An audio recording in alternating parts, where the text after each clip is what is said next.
Hi guys, welcome back to rapid revision series. Myself C Vipul Gupta. Sorry, एक दो दिन से थोड़ा सा वीडियो डिले हो रहा है। बाकी एक दो वीडियो में थोड़ा सा क्वालिटी इशू रहेगा, बाकी सारी वीडियो सही आएंगी। So let's start our rapid revision series of SA 800 series. जब हम 800 सीरीज की बात करेंगे तो यहाँ पे तीन ऐसे आते हैं, 800, 805, 810। तीनों की मिला के वेटेज 5 to 10 मार्क्स की होती है और तीनों अलग अलग चीजों के रिगार्डिंग बात करते हैं। बट इन तीनों के अंदर जो टॉपिक्स हैं वो मेनली सिमिलर है। जैसे यहाँ पे हम देखेंगे फाइल एक्सेप्टिंग सच एंगेजमेंट, मतलब जहां पे आपको 800 का कंप्लायंस करना है, 805 का कंप्लायंस करना है, 810 का कंप्लायंस करना है, ऐसे एंगेजमेंट को आप एक्सेप्ट कर रहे हो तो आपको उससे पहले क्या क्या चीजें कंसीडर करनी पड़ेगी।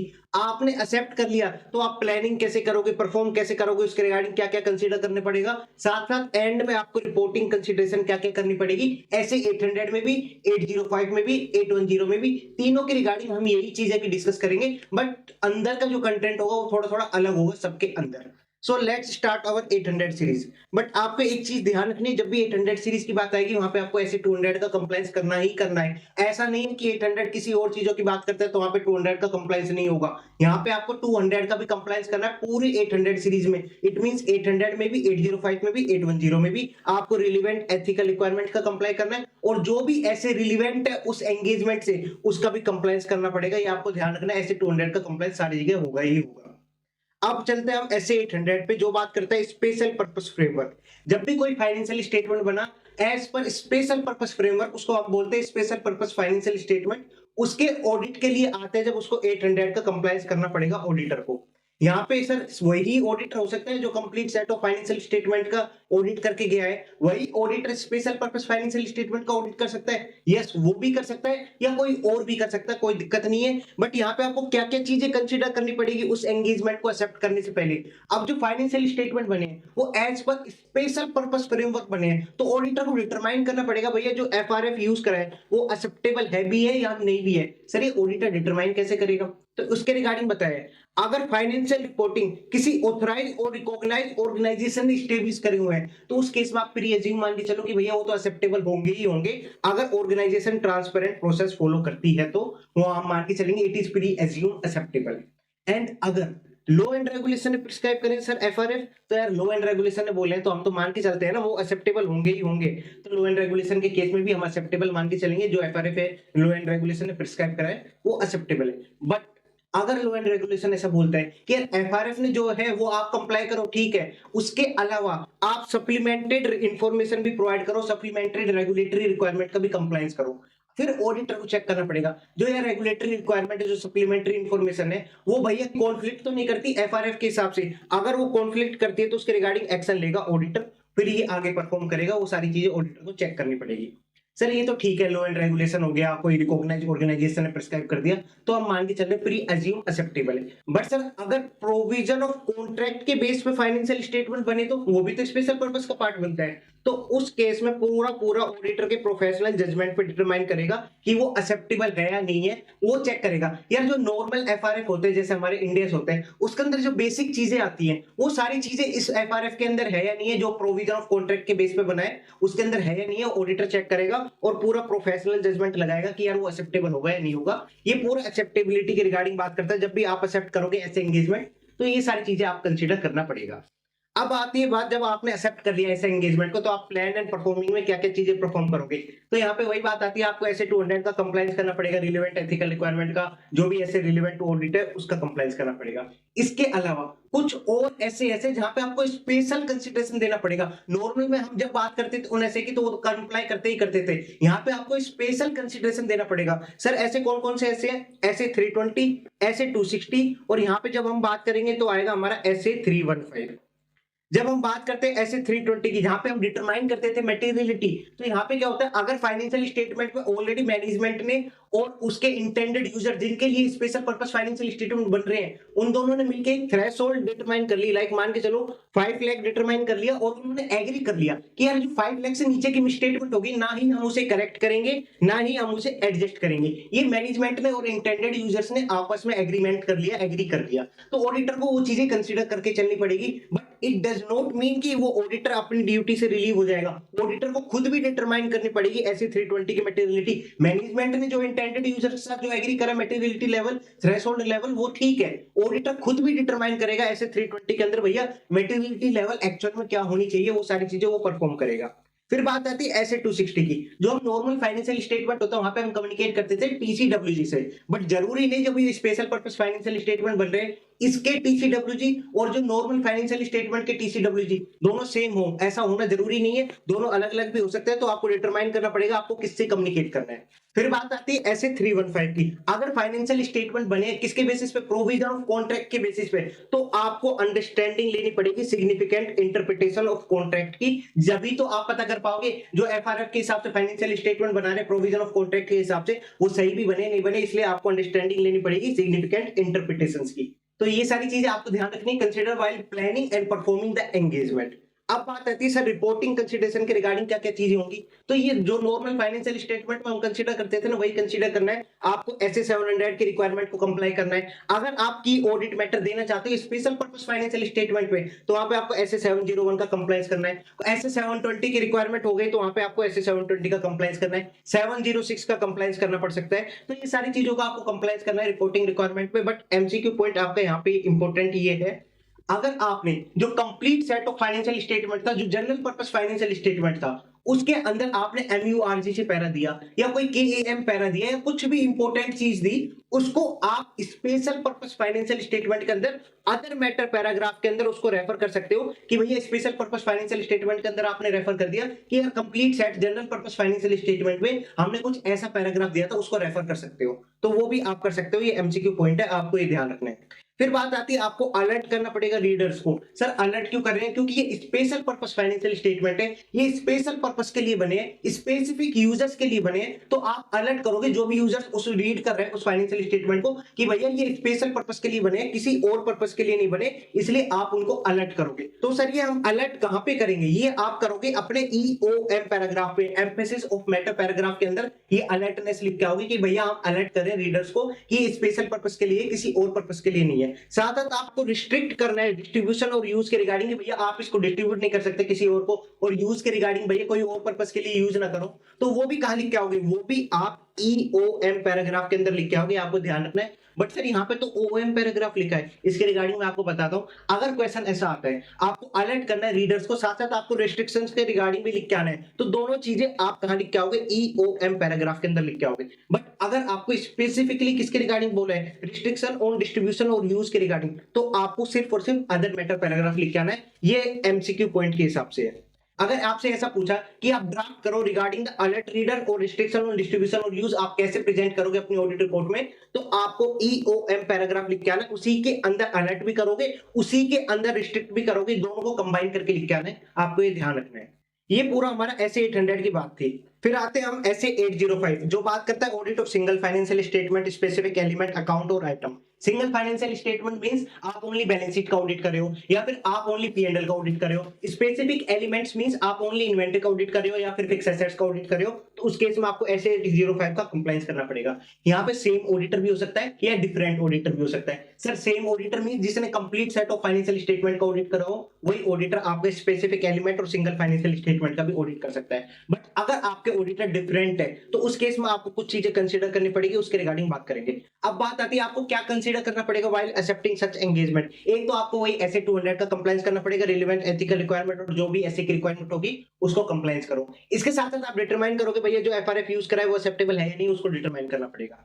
अब बात आती है अगर आप एंगेज नहीं हो complete set of financial statement पे, आप सिर्फ और सिर्फ सिंगल फाइनेंशियल स्टेटमेंट या स्पेसिफिक एलिमेंट के ऑडिट करने आए हो, तो आपको डिटरमाइन करना पड़ेगा भैया आपके लिए प्रैक्टिकेबल है या नहीं वो engagement in accordance with SA. Sir मेरे लिए प्रैक्टिकेबल क्यों नहीं होगा वो चीजें? क्योंकि आपके पास उतनी अंडरस्टैंडिंग नहीं होगी ना। आप खुद बताओ, आप इन्वेंटरी को ऑडिट करने आए हो तो आपके पास पूरी एंटिटी की तो अंडरस्टैंडिंग होगी नहीं, तो आपको कंसीडर करना पड़ेगा भी आपके लिए प्रैक्टिकेबल है नहीं है। क्योंकि जिसने complete set of financial statement का ऑडिट करा है उसके पास जितनी अंडरस्टैंडिंग होगी एंटिटी की, उसके एनवायरमेंट की, इंटरनल कंट्रोल की, उतनी आपके पास अंडरस्टैंडिंग नहीं होगी। तो आपको कंसीडर करना पड़ेगा आपके लिए प्रैक्टिकेबल है या नहीं है। अगर ऑडिटर ने कंक्लूड कर दिया कि सिंगल फाइनेंशियल स्टेटमेंट या स्पेसिफिक एलिमेंट मेरे लिए प्रैक्टिकेबल ही नहीं है, तो मैनेजमेंट के साथ डिस्कस करेगा whether another type of engagement might be more practicable, तो मुझे दूसरे टाइप का एंगेजमेंट दे दो, ये मेरे लिए प्रैक्टिकेबल नहीं है।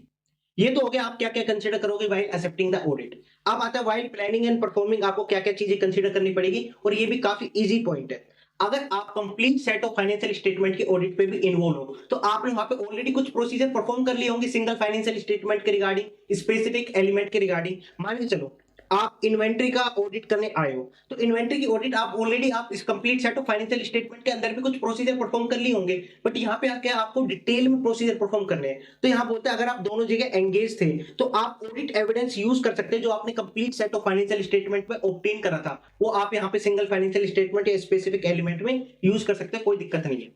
अब एक और बात ये कहते हैं कि अगर आपको लगता है कि आइसोलेशन में आप उसके ऊपर ऑडिट प्रोसीजर परफॉर्म नहीं कर पा रहे, जैसे इन्वेंट्री का आपने एक्सेप्ट करा, बट आपको पता है ओनली इन्वेंट्री के ऊपर प्रोसीजर परफॉर्म करने से मैं sufficient and appropriate audit evidence obtain नहीं कर पाऊंगा ऐसे 805 में, तो उस केस में आपको इंटर रिलेटेड आइटम्स के ऊपर भी प्रोसीजर परफॉर्म कर सकते हो। इट मींस इन्वेंट्री के साथ साथ आप रेवेन्यू के रिलेटेड भी आप चेक कर सकते हो, उसके रिगार्डिंग भी प्रोसीजर परफॉर्म कर सकते हो, कोई दिक्कत नहीं है। थर्ड पॉइंट कहता है मटेरियलिटी के रिगार्डिंग, जो आपने complete set of financial statement में मटेरियलिटी लेवल डिटरमाइन की होगी वो आपकी ज्यादा होगी। अब यहाँ पे आपकी single financial statement specific element है, तो उसकी मटेरियलिटी लेवल में be lower than the materiality determine on the complete set of financial statement. इसके रिगार्डिंग बात करता है, तो आपको ये तीनों चीजें कंसीडर करनी पड़ेगी जब भी आप प्लान करोगे, परफॉर्म करोगे इस टाइप के एंगेजमेंट, तो आपको ध्यान रखना है। अब बात आती है sir reporting consideration. Reporting consideration में आपको वही ऐसे 700 का कंप्लायंस करना पड़ेगा, आपको एक्सपेक्टेड फॉर्म एंड कंटेंट के रिगार्डिंग आपको कम्युनिकेट करना पड़ेगा, वही सारी चीजें बेसिक है।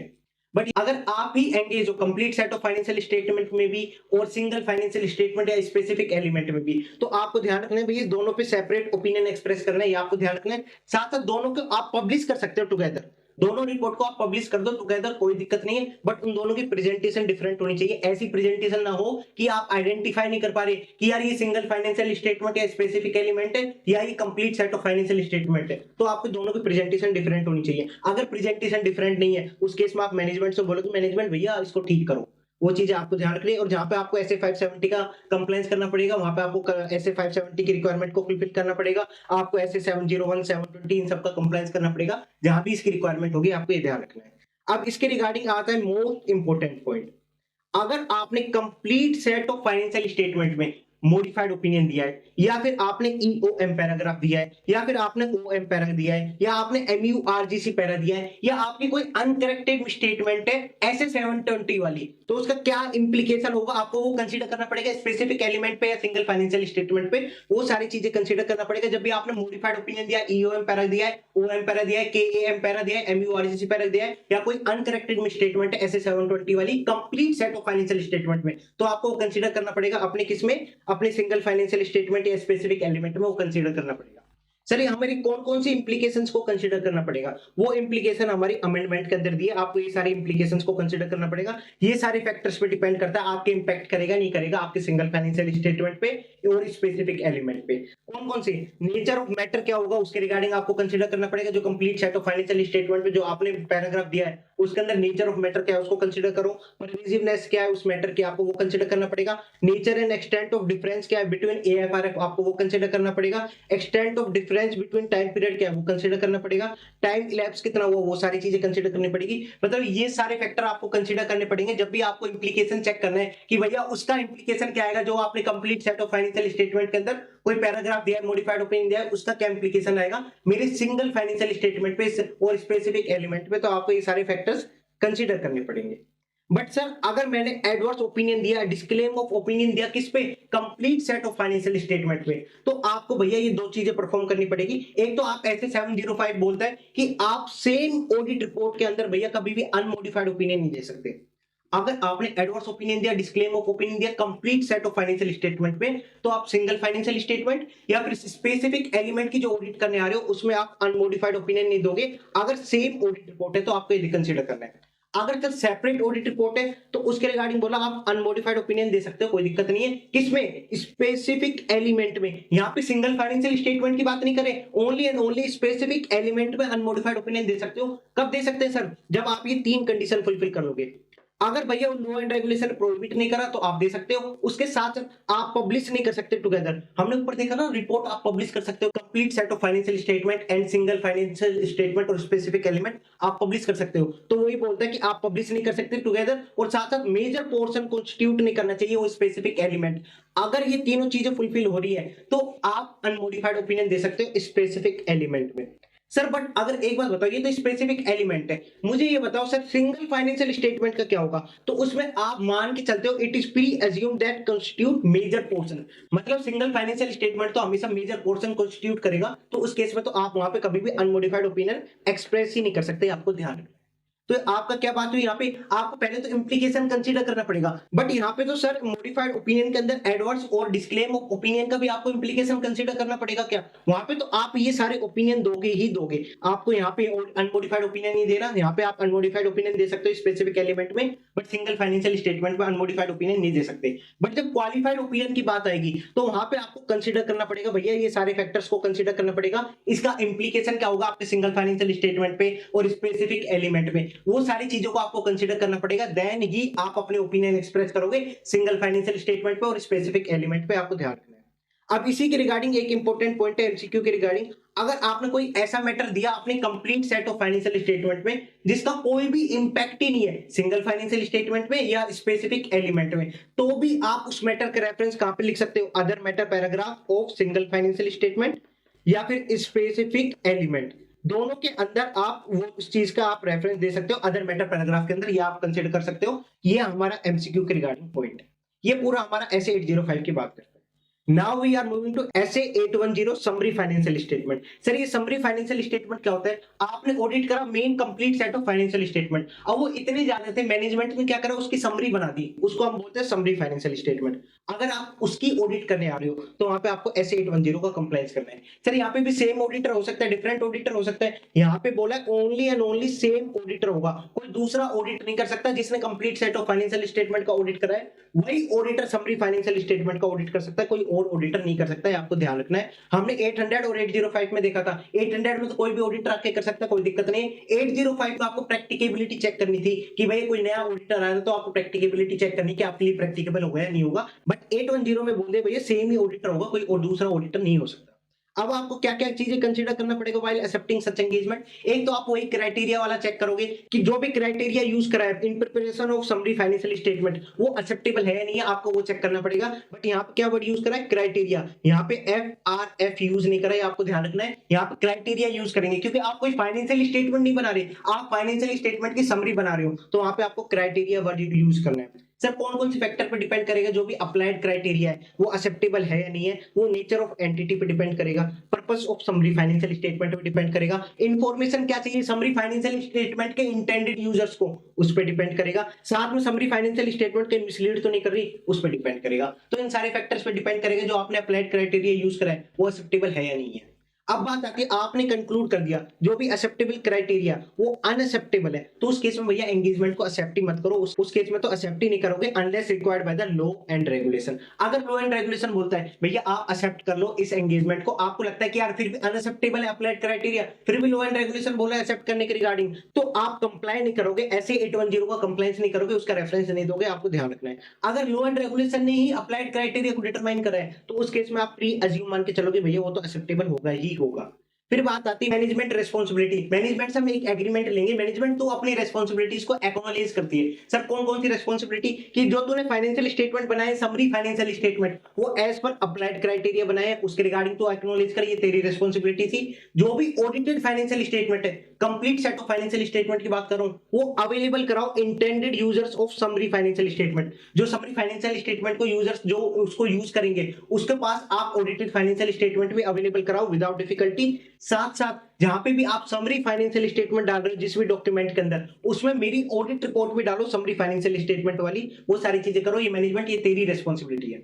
अब बात आती है फैक्टर्स के रिगार्डिंग। ये फैक्टर्स बात करते हैं कि आप कब कंसीडर करोगे कि भैया मैनेजमेंट ने प्रोवाइड कर दी audited financial statement to the intended users, तो अगर वो पब्लिक रिकॉर्ड में अवेलेबल है ऑडिटेड फाइनेंशियल स्टेटमेंट, तो आप मान के चलोगे कि यार मैनेजमेंट ने प्रोवाइड कर दिया है। सेकंड, समरी फाइनेंशियल स्टेटमेंट के अंदर ही क्लियरली लिखा हुआ है कहां पे और कैसे आप ऑडिटेड फाइनेंशियल स्टेटमेंट को कंसीडर कर सकते हो, तो उसके रिगार्डिंग भी आप मान के चलोगे कि भैया वो अवेलेबल है यूजर्स के पास। साथ साथ कोई प्रोसेस स्टेब्लिश करा हुआ है मैनेजमेंट ने, तो भी आप मान के चलोगे यूजर्स को प्रोवाइड कर दी, अवेलेबल कर दी यूजर्स के पास।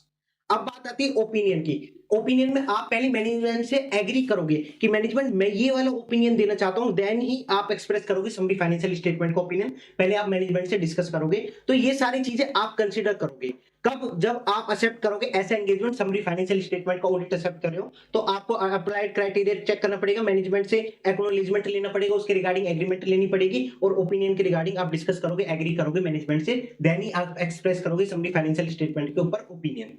अब आपने एक्सेप्ट कर लिया, तो भैया क्या कौन से प्रोसीजर परफॉर्म करें उस समरी फाइनेंशियल स्टेटमेंट को ऑडिट करने के रिगार्डिंग? काफी इजी प्रोसीजर है। एक तो भैया as per applied criteria financial statement बने नहीं बने उसको इवैल्यूएट करो। सेकंड, भैया डिस्क्लोजर दिए नहीं दिए अप्लाइड क्राइटेरिया को, उसके रिगार्डिंग आप इवैल्यूएट करो। जो भी इंफॉर्मेशन कंटेन करती है, नेसेसरी इंफॉर्मेशन है या नहीं है समरी फाइनेंशियल स्टेटमेंट के अंदर, आप वो चेक करोगे, क्योंकि भैया ये समरी है किसकी, फाइनेंशियल स्टेटमेंट की, तो उसके अंदर सारी नेसेसरी इंफॉर्मेशन ऑब्टेन करी नहीं करी उसके रिगार्डिंग आप इवैल्यूएट करोगे। ऑडिटेड फाइनेंशियल स्टेटमेंट अवेलेबल तो है ना इंटेंडेड यूजर्स के पास, उसके रिगार्डिंग आप इवैल्यूएट करोगे। तो ये सारे बेसिक प्रोसीजर है, आपको ये सारे परफॉर्म करने पड़ेंगे। अब बात आती है रिपोर्टिंग कंसिडरेशन की। अगर आपने प्रोसीजर परफॉर्म करे, आपको लगा यार मैं अनमोडिफाइड ओपिनियन देता हूं समरी फाइनेंशियल स्टेटमेंट पे, कोई भी दिक्कत नहीं है, सही है, तो आप ये दो वर्डिंग यूज कर सकते हो। कौन कौन सी दो वर्डिंग? एक तो आप लिख सकते हो कि यार समरी फाइनेंशियल स्टेटमेंट है ना कंसिस्टेंट है ऑडिटेड ऑफ फाइनेंशियल स्टेटमेंट से, वो कंसिस्टेंट है। या फिर आप ऐसे लिख सकते हो कि summary financial statement are fair summary of audited financial statement. आप ऐसी कोई सी भी वर्डिंग्स यूज कर सकते हो जब भी आप अनमोडिफाइड ओपिनियन देना चाहते हो। बट सर अगर आपको लगा कि यार जो समरी फाइनेंशियल स्टेटमेंट है वो कंसिस्टेंट नहीं है या वो फेयर समरी नहीं है किसकी, ऑडिटेड फाइनेंशियल स्टेटमेंट की, और मैनेजमेंट चेंजेस भी नहीं कर रहे, समरी फाइनेंशियल स्टेटमेंट के अंदर मैनेजमेंट चेंज भी नहीं कर रही, तो उस केस में आपको एडवर्स ओपिनियन एक्सप्रेस करना है, आपको ध्यान रखना है। एंड अगर लॉ एंड रेगुलेशन आपको प्रिस्क्राइब कर दी कोई वर्डिंग्स, तो उसके रिगार्डिंग आप क्या करोगे, पहले तो फर्दर प्रोसीजर परफॉर्म करोगे जो भी नेसेसरी होगा उस वर्डिंग्स के रिगार्डिंग। बट आपको लगा कि यार ये वर्डिंग्स तो मिसलीड कर देगी, मिसअंडरस्टैंडिंग हो जाएगी इससे, तो आप एडिशनल एक्सप्लेनेशन भी दे सकते हो अपनी ऑडिट रिपोर्ट के अंदर, कोई दिक्कत नहीं है। फिर भी आपको लगता है कि एडिशनल एक्सप्लेनेशन से भैया फिर भी मिसअंडरस्टैंडिंग मिटिगेट नहीं हो रही, उस केस में आप एक्सेप्ट ही नहीं करोगे उस एंगेजमेंट को। ये चीजें आपको कंसिडर करके चलनी है रिपोर्टिंग के रिगार्डिंग। अब बात आती है सर रिपोर्टिंग तो हो गई समरी फाइनेंशियल स्टेटमेंट के अंदर वाली, बट अगर complete set of financial statement जो ऑडिटेड फाइनेंशियल स्टेटमेंट है उसके अंदर मॉडिफाइड ओपिनियन है या ईओएम पैराग्राफ दिया हुआ है या अदर मैटर पैराग्राफ दिया हुआ है, उसका क्या इंपैक्ट आएगा मेरी समरी फाइनेंशियल स्टेटमेंट में, उसके रिगार्डिंग बात करते हैं। अगर ऑडिटेड फाइनेंशियल स्टेटमेंट के अंदर आपका क्वालिफाइड ओपिनियन है, क्वालिफाइड ओपिनियन की बात करें अभी कोई दूसरा ओपिनियन की बात नहीं करें, क्वालिफाइड ओपिनियन है या ईओएम या ओएम पैराग्राफ है या एमयूआरजीसी पैराग्राफ है या केएएम पैराग्राफ है या फिर एसए 720 वाला अनकरेक्टेड मटेरियल स्टेटमेंट है, तो उस केस में आपका क्या इंपैक्ट आएगा समरी फाइनेंशियल स्टेटमेंट में? पहले तो आप समरी फाइनेंशियल स्टेटमेंट के अंदर ऐसा लिखोगे कि ऑडिटेड फाइनेंशियल स्टेटमेंट के अंदर हमने क्वालिफाइड ओपिनियन दिया है, ईओएम पैराग्राफ दिया है, ओएम पैराग्राफ दिया है या एमयूआरजीसी पैराग्राफ दिया है, केएम पैराग्राफ दिया है, ये पूरी चीजें लिखोगे। फिर आप बेसिस बताओगे क्वालिफाइड ओपिनियन का बेसिस क्या है, साथ में आप डिस्क्राइब करोगे अगर आपने ईओएम और ओएम पैराग्राफ दिया है तो किस बेसिस पे दिया है उसके रिगार्डिंग आप डिस्क्राइब करोगे, एमयूआरजीसी पैराग्राफ डिस्क्राइब करोगे, अनकरेक्टेड मटेरियल स्टेटमेंट है उसके रिगार्डिंग आप डिस्क्राइब करोगे। तो ये सारी चीजें आप डिस्क्राइब करोगे अपनी समरी फाइनेंशियल स्टेटमेंट की ऑडिट रिपोर्ट के अंदर। बट सर अगर मैंने एडवर्स ओपिनियन दिया है, डिस्क्लेम ऑफ ओपिनियन दिया है ऑडिटेड फाइनेंशियल स्टेटमेंट के अंदर, तो उसका क्या इंपैक्ट होगा समरी फाइनेंशियल स्टेटमेंट पे? वही चीजें बोलते हैं, पहले तो आप अपनी ऑडिट रिपोर्ट समरी वाली ऑडिट रिपोर्ट होगी ना उसके अंदर लिखोगे कि मैंने ऑडिटेड फाइनेंशियल स्टेटमेंट के अंदर एडवर्स ओपिनियन दिया है, डिस्क्लेम ऑफ ओपिनियन दिया है, वो सारी चीजें एक्सप्लेन करोगे, साथ में बेसिस भी बताओगे एडवर्स ओपिनियन के या डिस्क्लेम ऑफ ओपिनियन का क्या बेसिस है। बट मोस्ट इंपोर्टेंट बात यह है जब आप एडवर्स ओपिनियन दे रहे हो, डिस्क्लेम ऑफ ओपिनियन दे रहे हो complete set of financial statement में, तो उस केस में आप समरी फाइनेंशियल स्टेटमेंट के ऊपर ओपिनियन एक्सप्रेस ही नहीं करोगे। इनएप्रोप्रिएट है to express opinion on summary financial statement, आप ऐसा लिख के आओगे कि मैं ओपिनियन एक्सप्रेस नहीं कर सकता, इन केस में मेरे लिए इनएप्रोप्रिएट हो जाएगा। तो ये सारी चीजें आपको कंसीडर करनी पड़ेगी जब भी complete set of financial statement के अंदर ये सारे मैटर्स हैं, तो आपको ये सारी चीजें समरी फाइनेंशियल स्टेटमेंट के अंदर कंसीडर करनी पड़ेगी। अब बात आते हैं रिपोर्टिंग की रिगार्डिंग। ऑडिटर की रिपोर्ट के अंदर क्या क्या चीजें आएंगी उसको आप जस्ट रीड कर देना, टाइटल क्या होता है, एड्रेस क्या होता है, वो सारी चीजें आपको कंसीडर कर लेनी है, एक बार रीड कर लेना। अब जो इसमें आता है एक लास्ट इंपॉर्टेंट पॉइंट आते हैं, ये दो पॉइंट बात करते हैं किस चीज के रिगार्डिंग, ऑडिटर को एसोसिएट क्या करा इनएप्रोप्रिएटली। कैसे एसोसिएट करा? ऑडिटर अवेयर हुआ कोई ऐसी इंफॉर्मेशन से कि एंटिटी प्लान कर रही है कि समरी फाइनेंशियल स्टेटमेंट को इंक्लूड करिए किसी डॉक्यूमेंट के अंदर, और वहां पे ऐसा लिख रही है कि रिपोर्ट करा है ऑडिटर ने समरी फाइनेंशियल स्टेटमेंट को, ऐसा लिख रही है, और समरी फाइनेंशियल स्टेटमेंट को इंक्लूड कर रही है, बट वो ऑडिट रिपोर्ट को इंक्लूड नहीं कर रही। जो समरी फाइनेंशियल स्टेटमेंट की ऑडिट रिपोर्ट इशू करी है ना ऑडिटर ने, उसको इंक्लूड ना करके डायरेक्ट समरी फाइनेंशियल स्टेटमेंट को इंक्लूड कर रही है, और ऐसा लिख रही है कि ऑडिटर ने रिपोर्ट करी है समरी फाइनेंशियल स्टेटमेंट। तो उसके रिगार्डिंग भैया ऑडिटर रिक्वेस्ट करेगा मैनेजमेंट से कि भैया मेरी ऑडिट रिपोर्ट भी उसके अंदर इंक्लूड करो। अगर मैनेजमेंट ऐसा नहीं करती तो ऑडिटर एप्रोप्रिएट एक्शन लेगा from inappropriate associating auditor with summary financial statement, इसके रिगार्डिंग एप्रोप्रिएट एक्शन लेगा। सेकंड पॉइंट क्या कहता है, अगर ऑडिटर एंगेज ही नहीं हुआ समरी फाइनेंशियल स्टेटमेंट में, मतलब ऑडिटर आया complete set of financial statement की ऑडिट करी और वो चला गया, समरी फाइनेंशियल स्टेटमेंट के ऊपर एंगेज ही नहीं हुआ, बट मैनेजमेंट ने अपनी स्टेटमेंट के अंदर एक डॉक्यूमेंट के अंदर कोई ऐसी स्टेटमेंट दे दी कि रेफर कर दिया ऑडिटर को, तो ऑडिटर को चेक करना पड़ेगा जो भी रेफरेंस उसने दिया है वो in context of audit report of financial statement होना चाहिए, और सेकंड उसको भाई कोई ऐसा इंप्रेशन तो नहीं दे रहा कि ऑडिटर ने रिपोर्ट करा है समरी फाइनेंशियल स्टेटमेंट पे। अगर इन दोनों चीजों में से कुछ भी हो रहा है तो उस केस में मैनेजमेंट से रिक्वेस्ट करेगा भैया अपनी स्टेटमेंट को चेंज कर दो या फिर मेरा रेफरेंस ही मत दो अपनी स्टेटमेंट के अंदर, ये चीज ऑडिटर कंसीडर करेगा, अगर फिर भी नहीं करता तो एप्रोप्रिएट एक्शन लेगा। तो ये दोनों पॉइंट किससे रिलेटेड थे, अगर ऑडिटर को इनएप्रोप्रिएटली एसोसिएट करते हो किसी समरी फाइनेंशियल स्टेटमेंट से तो ऑडिटर एप्रोप्रिएट एक्शन लेगा और प्रोसीजर परफॉर्म करेगा। तो ये सारी बात थी हमारी 810 के रिगार्डिंग बात, बाकी चीजें आप रीड कर लेना, मोर देन सफिशिएंट है। यहाँ पे हमने 800 सीरीज को काफी अच्छे से काफी रैपिड वे में कंप्लीट करा है। So thank you guys.